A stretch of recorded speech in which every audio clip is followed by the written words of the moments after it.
आपको क्या लगता है कि लर्निंग या एजुकेशन का क्या महत्व है, खासकर डायरेक्ट सेलिंग में एजुकेशन की क्या क्या महत्वता है?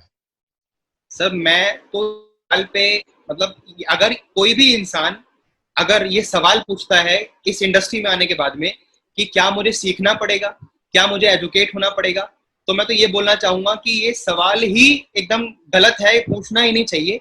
क्योंकि जिंदगी में एजुकेशन का एक अपना महत्व रहा है और मेरी मम्मी ने हमेशा मुझे सिखाया है कि दुनिया में कोई भी इंसान तुमसे कोई भी दौलत छीन सकता है, लेकिन तुम्हारी पढ़ाई और विद्या तुमसे कभी कोई छीन नहीं सकता।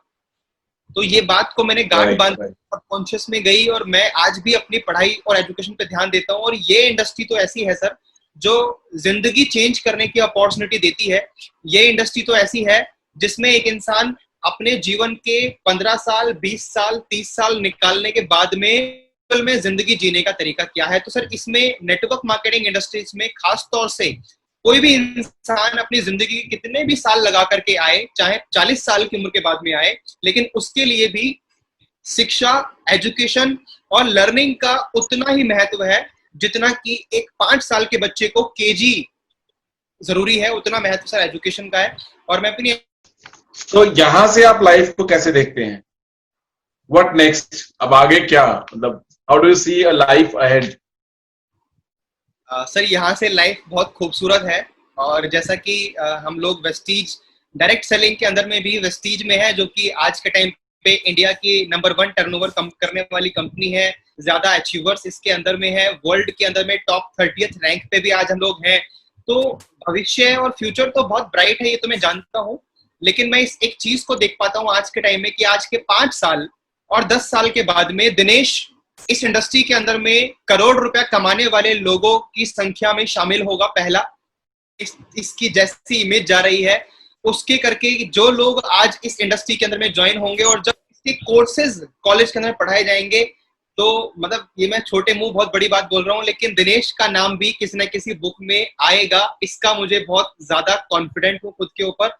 और इस इंडस्ट्री के लिए मैं सच में ये बात कोई किसी को चिकनी चुपड़ी बातें नहीं करना चाहता, बट ये मेरे दिल की बात है कि क्योंकि इस इंडस्ट्री ने मुझे बनाया है, इस इंडस्ट्री ने मुझको नेम फेम दिया है, इस इंडस्ट्री को आगे ले जाने के लिए जब मैं 50 साल का भी हो जाऊंगा तो वहां पे मेरा कंट्रीब्यूशन रहेगा और मैं उस कंट्रीब्यूशन कमेटी या किसी भी जगह पे मैं वहां पे प्रेजेंट रहूंगा। ये मेरा फ्यूचर जो मैं आज देख पा रहा हूँ।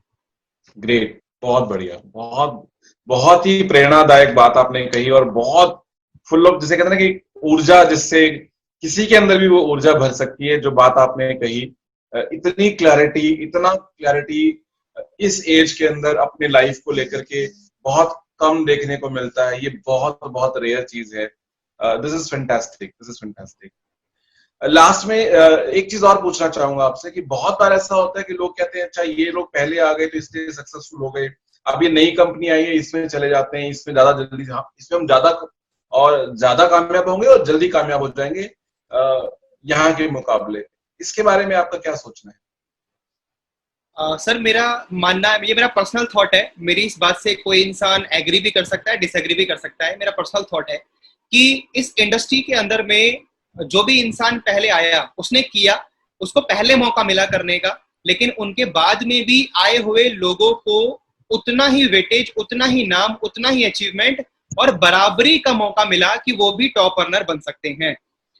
अब जो इंसान बाद में आया है वो भी ज्यादा मेहनत, ज्यादा सीख करके और ज्यादा हार्डवर्क कर करके टॉप अर्नर की उपाधि सोचते हैं कि नई कंपनी आएगी, नई कंपनी के अंदर में आने के बाद में वहां ज्यादा पॉसिबिलिटीज बढ़ती हैं। तो सर मैं एक बात क्लियर करना चाहता हूँ, इस इंडस्ट्री में आने वाले, जिस इंडस्ट्री के अंदर में आप किसी और के एक्सपीरियंस से एक्सपीरियंस कमा करके उसको सक्सेस का रास्ता बनाते हो, यानी कि जिन लोगों ने इस इंडस्ट्री को अपना खून पसीना दे करके 22-25 साल में सींचा है, आज ये जहां पर भी है हम उनको नकार नहीं सकते सर। जो भी लोग 1996 से इस इंडस्ट्री का पार्ट है, वो लोगों ने इस इंडस्ट्री को बहुत बनाया है। और इस इंडस्ट्री के अंदर में जो कंपनी पिछले 14-15 सालों से लोगों को सर्व कर रही है, जो कंपनी अपने आप को प्रूव कर चुकी है, यानी कि अगर देसी भाषा में बोलना चाहूं तो उसने सावन, भादो, पतझड़ सब देखे हैं। और आज हर एक कसौटी पे खरा उतरने के बाद में अगर इतने लोगों की लाइफ को चेंज कर सकती है, तो मैं एक बड़े लीडर की बात को कॉपी करते हुए यहाँ पे बोल रहा हूँ कि मेरी गली में एक नया नाई अगर खुला है और वो बाल काटना सीख रहा है और वो कल को भी जाकर के अगर बड़ा बन जाएगा, मुझे उससे कोई परवाह नहीं है, मुझे उससे कोई गिला शिकवा भी नहीं है, लेकिन वो बाल, तो मैं ये कहना चाहूंगा कि नई कंपनियों का वेलकम है और नई कंपनियों का नई उमंग देने का भी स्वागत है कि वो नए लोगों को नई प्रेरणा दें। लेकिन जो पुराना है, बोलते हैं सर ओल्ड इज गोल्ड बोलते हैं, तो जो पुराना है वो तो सर प्रूफ कर चुका है ना अपने आप को आज प्रूफ करके इस जगह पर है। तो वहां पर सिक्योरिटी, सेंस ऑफ सिक्योरिटी की बात करें, एक वहां पे ट्रस्ट की बात करें, वो ज्यादा बिल्ड होता है सर, ना कि किसी नए, ये मेरा पर्सनल मानना है सर। Right right right.